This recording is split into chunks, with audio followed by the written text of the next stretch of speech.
Parshas Vayakhel. This week's Parsha continues to describe the work of the Mishkan. And here there's a bit of an orientation from a different perspective. Talks about how Moshe called for contributions of materials and also people to construct the component parts of the Mishkan. And it was men, it was women who spun the materials, the goat's wool. There were artisans, there was Bezalel and his helpers. And the work was performed by many people. The Torah says that all of Klli Yisrael, everybody participated in some way in bringing materials for the Mishkan. And it was the spirit of generosity was so great that within a couple of days, baboker, one morning, next morning, done. In fact, the Torah describes the surplus of contributions. This is Perek Lamed Vav, Pasuk Hey, that's 36:5. Torah says, "Vayamru al Moshe lemor," and they, presumably people in charge who were collecting the material, said to Moshe, "Marbim ha'am lahavi." The people are bringing a lot, or maybe even too much. Midei ha'avodah l'melacha asher tziva Hashem lasos, more than the work that God commanded us to do. So Moshe says, "Vayitzab Moshe vayaviru kol b'machane." So Moshe commanded that they make a declaration throughout the camp lemor, Ish v'isha al yasu od melacha l'srumas hakodesh. Men and women, don't do any more. Vayikalei ha'am mehavi, and people stopped. The work that was done was sufficient for what needed to be done. And even more. Okay, the spirit of generosity and the speed, the alacrity with which the children of Israel brought was remarkable. Torah remarks on it. Now there's one little chink in the armor. In describing the contribution of the princes, the leaders of the tribes, the Torah says, "Vanisim heviu eis avnei hashoam ve'eis avnei hamiluim lo yifod v'lachoshen," and the princes of the tribes brought the avnei shoham, some people say it's onyx, ve'eis avnei hamiluim, and the stones of the filling lo yifod v'lachoshen, for the apron and for the breastplate. They also brought some spices.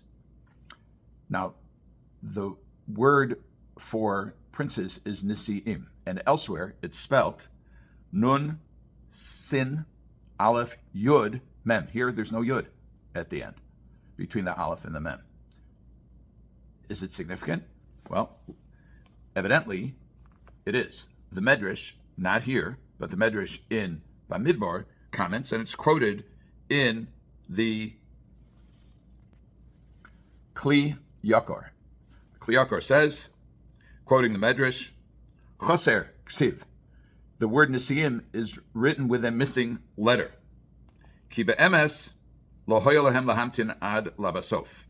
They shouldn't have waited until the end. This is the Klli Yakar talking, and now we'll quote the Midrash.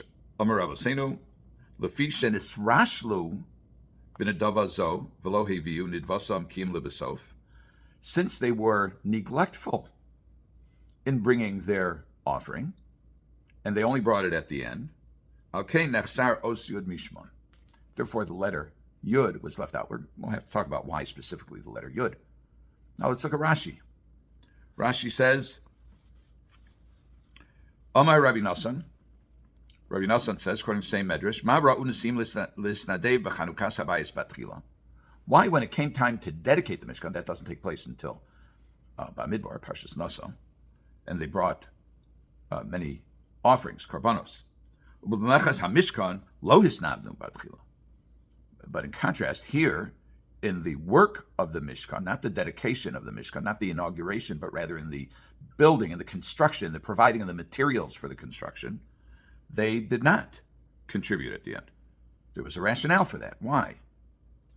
This is what the princes said. Let the public contribute whatever they contribute, and whatever's missing, we'll cover.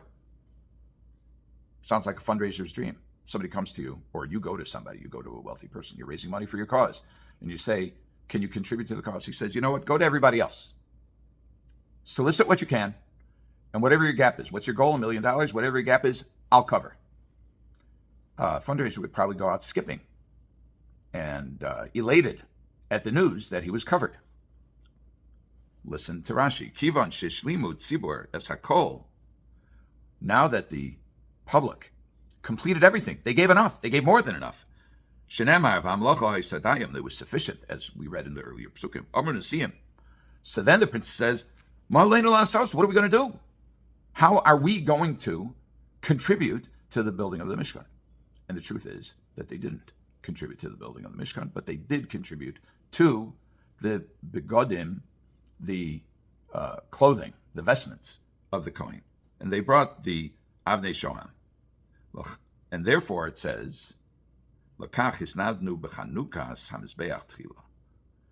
And therefore they contributed, when it came time to dedicate the Mishkan, they contributed first.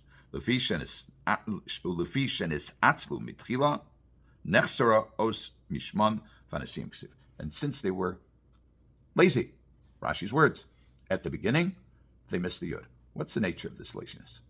Rabbeinu B'chayeh says, it's very common for people who achieve positions of authority over the public to become arrogant.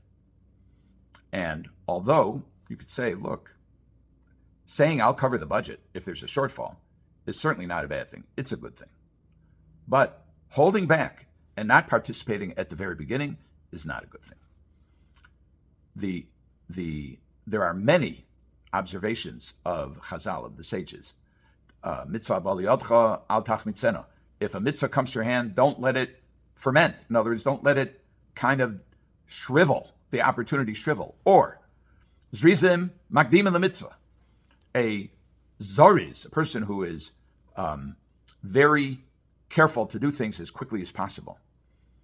So, people of that nature should do mitzvahs as soon as they can, when the opportunity arises. Don't wait.